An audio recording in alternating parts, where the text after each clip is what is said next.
عمران، آپ سب کو میں سب سے پہلے خراج تحسین پیش کرتا ہوں کہ آج جب فسطائیت کی قوتوں نے پوری کوشش کی، ہر حربہ استعمال کیا کہ اس کو ڈرایا جا سکے، آپ کو دھمکا سکے کہ آج کا کنونشن کرنا، اس کے باوجود آپ نے ہمارے قائد عمران خان صاحب،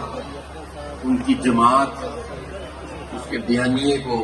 کس طرح نقصان پہنچانے کی کوشش کی گئی آپ نے ایک صلاحیت کی اور ان نمونوں نے، ان ٹاؤٹوں نے جن کو یہ تھی جو ظلم اور جبر کیا جا رہا ہے، اس کی پاکستان کی تاریخ میں کوئی نوید نہیں ملی،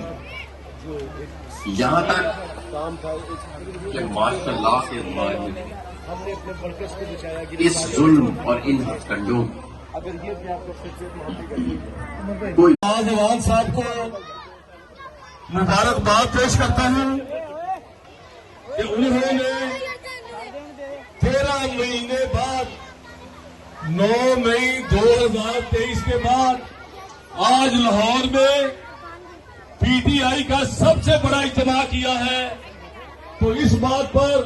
ملک صاحب کے لیے کلیپنگ ہونی چاہیے۔ دوستوں، آپ کے ساتھ باتیں بہت کرنی تھی،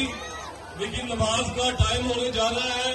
اور ابھی حماد حضرت صاحب بھی آپ کے ساتھ خطاب کرنا چاہتے ہیں،